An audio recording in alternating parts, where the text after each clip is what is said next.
Tuhan adalah gembalaku, takkan kekurangan aku. Dia membaringkan aku di padang berumput hijau. Saudara yang terkasih di dalam Kristus, selamat pagi. Salam jumpa lagi dalam Sabda Siap Saji. Sabtu 26 Agustus 2023. Marilah kita berdoa dalam nama Bapa dan Putra dan Roh Kudus. Amin. Allah Bapa yang Maha Baik, Engkau menolong orang-orang yang berada dalam kesulitan dan yang berseru dengan penuh iman kepadamu.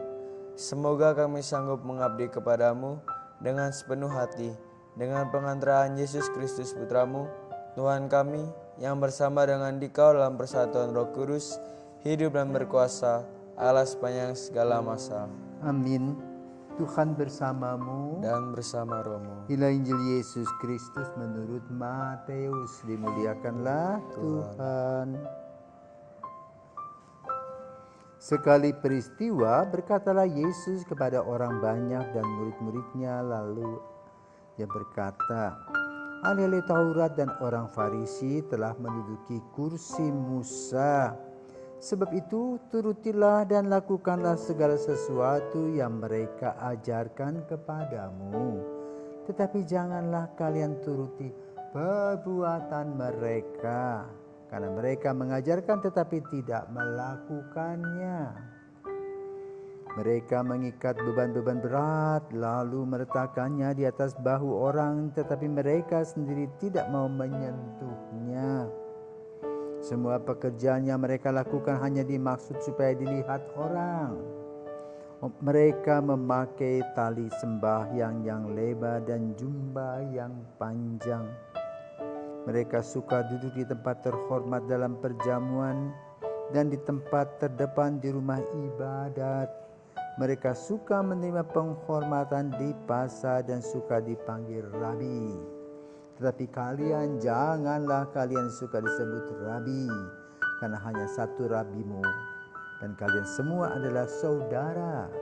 Dan janganlah kalian menyebut siapapun bapa di bumi ini, karena hanya satu Bapamu, yaitu Dia yang di surga. Janganlah pula kalian disebut pemimpin, karena hanya satu pemimpinmu, yaitu Kristus. Siapapun yang terbesar di antara kamu, hendaklah ia menjadi pelayanmu. Barang siapa meninggikan diri akan direndahkan, dan barang siapa merendahkan diri akan ditinggikan. Demikianlah sabda Tuhan, terpujilah Kristus. Selamat pagi Romo. Pagi Filio. Dari Injil Matius ini saya ingin bertanya, kenapa Yesus mengecam kesombongan atau kegilaan ahli Taurat terhadap kuasa? Selamat pagi Filio dan para pisawan. Kali ini kita diajak merenungkan sikap-sikap kita dengan istilah NATO, no action talk only. Banyak omong, ya, seperti tong kosong berbunyi nyaring. Tapi jangan lupa sekarang ini medsos ini luar biasa, ya. Apapun bisa dilihat, ya. Orang bisa cepat populer. Misalnya makan apa di YouTube, minum apa di YouTube, kerja sedikit di YouTube, jadi YouTuber, ya. Hati-hati, ya. Kenapa kita lebih banyak sibuk dengan kuantitas bukan kualitas. Para ahli Taurat pun sibuk dengan kuantitas, ingin populer, ya.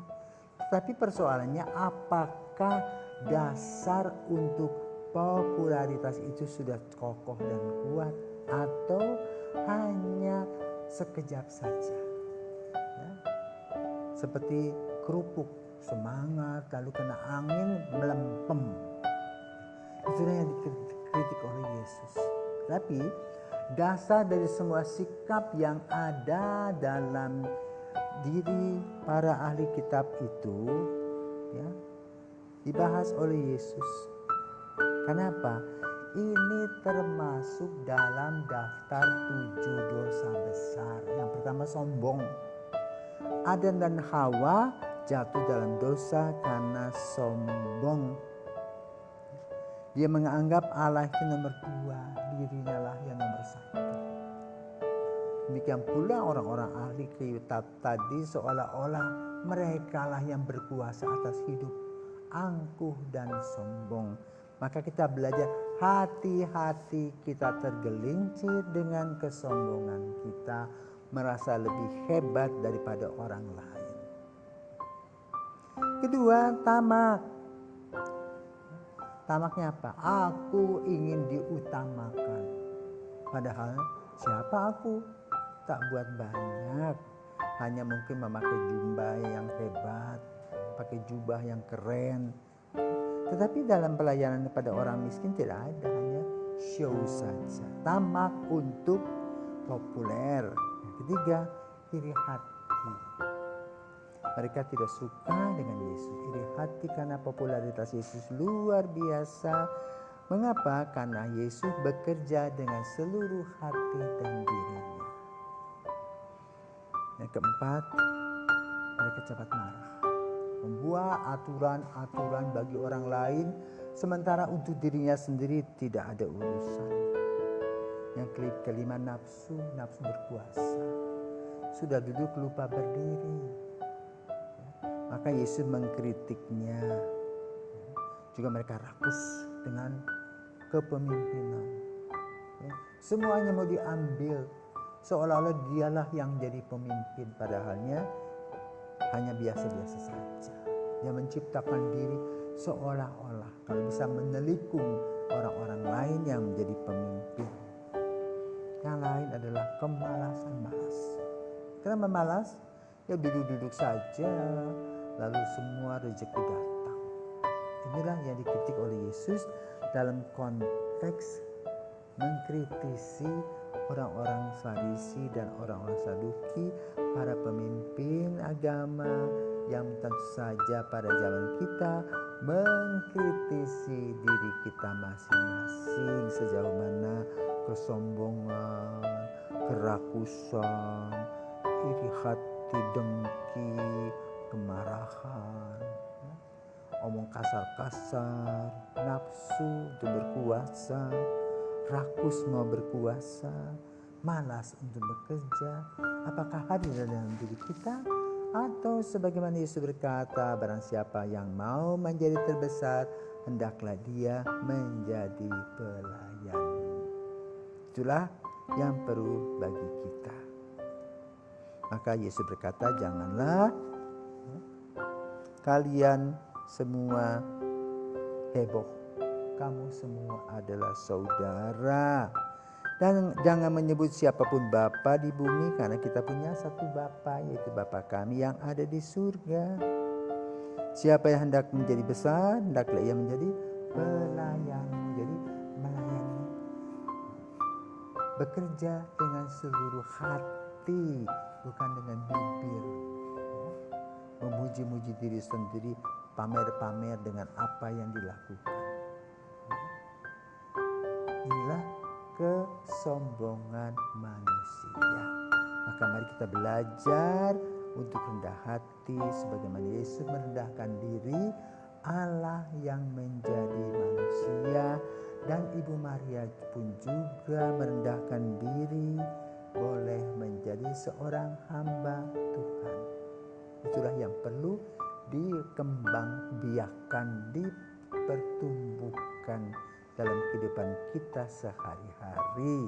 Semoga kita boleh belajar dari pengalaman orang-orang Farisi, bukan untuk menghakimi mereka, tetapi kita belajar agar kita ugahari, ya, agar kita tahu diri, agar kita betul selalu merefleksikan langkah-langkah kita, agar kesombongan tidak menjadi bagian dari langkah-langkah kita selanjutnya. Tuhan memberkati.